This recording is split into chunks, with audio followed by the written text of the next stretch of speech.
రామానుజదయా పాత్రం జ్ఞానవైరాగ్యభూషణం శ్రీమద్వేంకటనాథార్యం వందే వేదాంతదేశికం. श्रीमान् वेङ्कटनाथार्यः कवितार्किककेसरी वेदान्ताचार्यवर्यो मे सन्निधत्तां सदा हृदि गुरुभ्यः तद्गुरुभ्यस्य नमो वाकमदीमहे वृणीमहे च तत्राद्यौ दम्पती जगदाम्पति ज्ञानानन्दमयं देवं निर्मलस्फटिकाकृतिम् आधारं सर्वविद्यानां हयग्रीवमुपास्महे वेदान्तगुरुमुखार्जितवागीशपदारविन्दमधुपहलिं श्रीब्रह्मतन्त्रकलिजिन्मणिमालां वन्दिशीयसुमहार्गां श्रुतीनामुत्तरं भागं वेगवत्याश्च दक्षिणं कामाधदिवसञ्जीयात् कश्चिदद्भुतकेसरी.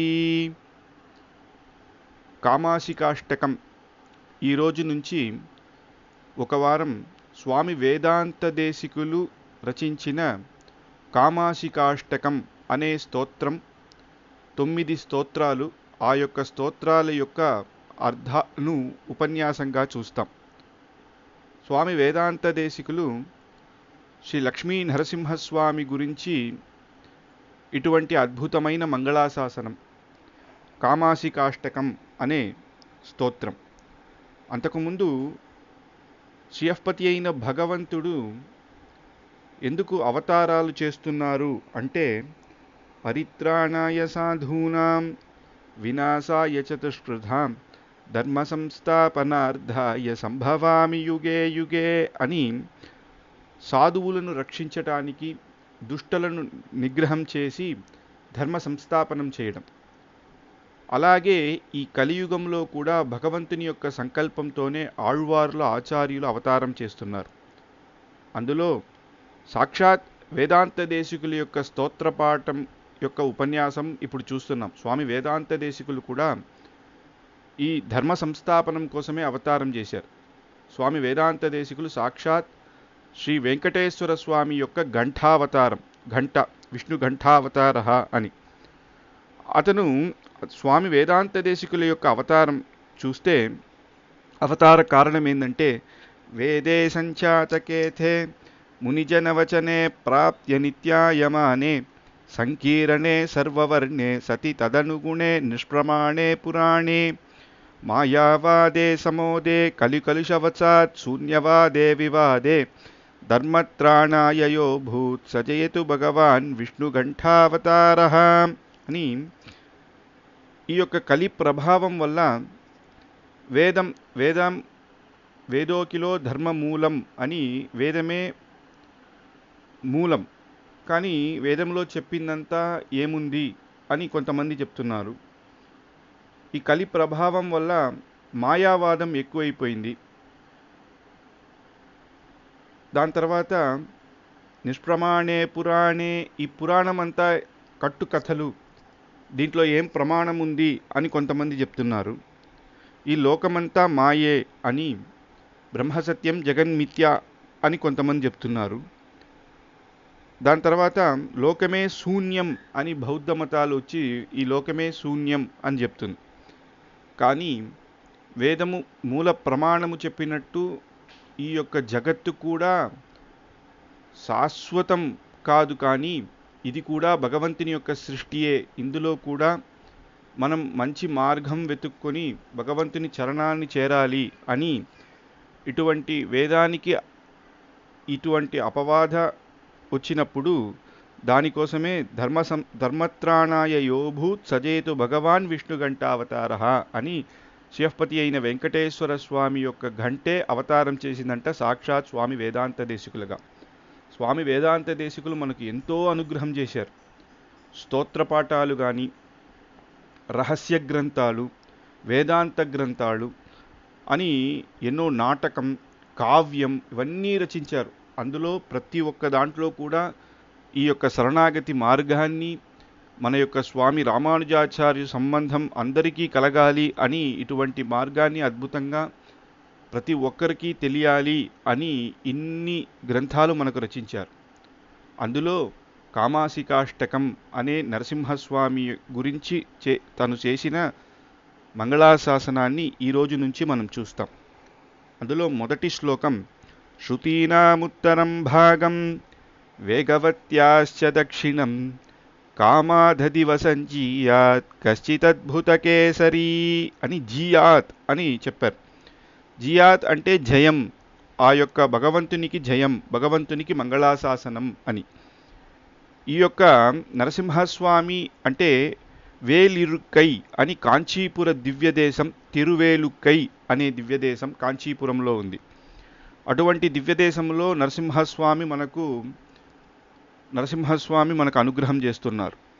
అటువంటి నరసింహస్వామి యొక్క మంగళాశాసనం వేల్ ఇరుక్కై అంటే, వేల్ అంటే సంకల్పం, తను సంతోషించి సంకల్పించి భక్తులందరినీ అనుగ్రహం చెయ్యాలని ఇక్కడ ఈ చోట ఉన్నాడంట. ఇరుక్కై అంటే ఉన్నారు. ఆ వేలిరుక్కై అంటే తను సంతోషంగా సంకల్పించి ఈ స్థలములో ఉన్నారు అని, అందువలన అక్కడ వేలిరుక్కై అనే దానికి పేరొచ్చింది ఆ దివ్యదేశానికి. అదే సంస్కృతంలో కామాసిక అని, కామం అంటే సంకల్పం, భగవంతుడు సంతోషంగా సంకల్పించి, ఆసిక అంటే నివసించి ఉన్నాడు. అటువంటి ఈ అద్భుతమైన దివ్యదేశంలో నరసింహస్వామిగా అని, అటువంటి కామాసిక ఆ దివ్యదేశంలో ఉండే నరసింహస్వామికి కామాసిక అష్టకం అని రచించారు. జీయాత్ అంటే అటువంటి నరసింహస్వామి జీయాత్ జయం అని, అతనికి జయం అని మంగళాశాసనం చేస్తున్నారు. కశ్చిత్ అద్భుత కేసరి, ఎటువంటి నరసింహస్వామి అంటే అద్భుతమైన కేసరి. అద్భుతం అంటే ఎటువంటి అద్భుతం అంటే ఆయన సింహం అని చెప్పలేము, మనిషి అని చెప్పలేము, కాబట్టి రెండు కలిపి నరసింహంగా ఉన్నాడు. అటువంటి అద్భుతమైన ఈ దివ్య రూపములో కేసరి అంటే సింహానికి, మగ సింహానికి జూలుంటుంది చుట్టూ, అదే దానికి అందం. అలాగే అటువంటి కేసరి అని. అతను విశేషణం ఏంటంటే ఆ నరసింహస్వామికి శృతీనాముత్తరం భాగం. శృతి అంటే వేదం, వేదానికి ఉత్తర భాగంలో భగవంతుని గురించి ఉంది. ఆ మంత్ర రూపంలో భగవంతుడు నివసించి వెలసి ఉన్నారు అని. ఉత్తరం అంటే నార్త్, ఆ దిశై అని ఒక అర్థం. ఇంకోటి ఏంటంటే ఉత్తరం అంటే శ్రేష్టమైన అని అర్థం. వేదములో శ్రేష్టమైన చోటు ఏదంటే వేదాని యొక్క కన్క్లూడింగ్ పార్ట్ అంటాం, వేదాంతం అని. వేదంలో 2 భాగాలు ఉంది. అందులో మొదటి భాగం కర్మకాండం అని, కన్క్లూడింగ్ పార్ట్ అనేది వేదాంతం అంతిమ భాగంలో ఉంది. కర్మ భాగంలో మొత్తం కర్మ గురించి, మన తపస్సు యజ్ఞాలు చేసేది దాని యొక్క గురించి మొత్తం చెప్పబడింది, యజ్ఞయాగాల గురించి. వేదాంత భాగంలో పూర్ణముగా పరబ్రహ్మ స్వరూపమైన శ్రీహపతి అయిన భగవంతుడి గురించే మొత్తం ఉంది, ఆయన యొక్క విశేషణాలే. కాబట్టి ఆ వేదాంత భాగంలో పూర్తిగా మంత్రరూపంగా ఉండేది ఈ నరసింహస్వామి. శృతీనాముత్తరం భాగం. అటువంటి భగవంతుడు వేగవత్యాశ్చ దక్షిణం, వేగవతి తీరం అనే కాంచీపుర దివ్యదేశంలో వేగవతి అనే ఒక నది, ఆ నదీ తీరములో దక్షిణ భాగములో స్వామి నరసింహస్వామిగా కామాదదివ సంజీయ, తను సంకల్పించి సంతోషంగా ప్రతి ఒక్కరికి అనుగ్రహము చేయాలి అని వచ్చి కశ్చిత్ అద్భుత కేసరి, అటువంటి అద్భుతమైన, కశ్చిత్ అంటే ఏంటంటే వివరించలేము, మన ఒక శ్లోకములో మాటల్లో వివరించలేము, అంతటి అద్భుతం అని అర్థం. కశ్చిత్ అనే దానికి 2 అర్థాలు వస్తుంది. సమ్వన్ అని అంటారు, ఇతను అని. కానీ ఇక్కడ చెప్పేది ఏంటంటే మ్యాచ్లెస్ అనే 2వ అర్థం. అంటే చెప్పలేని, మన యొక్క ఈ పద్యములో అతని యొక్క అద్భుతాన్ని వివరించలేని అటువంటి అద్భుతమైన ఆ కేసరి ఆ స్వామి అని. స్వామి వేదాంత దేశికులు కవితార్కిక కేసరి, కవితార్కిక సింహం అంటారు. కవిత్వములోను తర్కవాదములోను 2, అంటే కవులకి తర్కవాదం అనేది అంతగా రాదు, తర్కవాదులకి కవిత్వం అనే పద్యాలు రాయడం కొంచెం కష్టం. కానీ ఈ 2 కలిసి స్వామి వేదాంత దేశికులు ఆ కవితార్కి రెండిట్లోనూ సింహంగా ఉన్నారు. అటువంటి స్వామి వేదాంత దేశికులు ఇప్పుడు ఎవరి గురించి చెప్తున్నారంటే నరసింహం అనే శ్రేష్ఠుడైన స్వామి లక్ష్మీ నరసింహస్వామి గురించి. అతను కేసరి, ఇతను కేసరి. ఇతను కవితార్కిక కేసరి వేదాంత దేశికులు.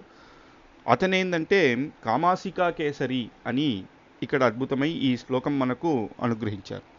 కశ్చిత్ అనే దానికి వివరించలేని అని చూశాం. అలా అటువంటి, ఎందుకంటే భగవంతుడు అంత సంతోషంగా సంకల్పించి ఈ భూమిలో అవతారం చేయడానికి కారణం ఏంటంటే, వేదములో ప్రతిపాద్యమైన మంత్రరూపంగా ఉండే భగవంతుడిని అందరూ దర్శించుకోలేం. ప్రతి ఒక్కరికి అటువంటి ఆ మంత్రరూపంగా ఉండే భగవంతుని దర్శించుకోలేం. మహా ఋషులకే, యోగులకే, ప్రహ్లాదాది భక్తులకే అటువంటి భగవంతుని యొక్క దర్శనం కలుగుతుంది.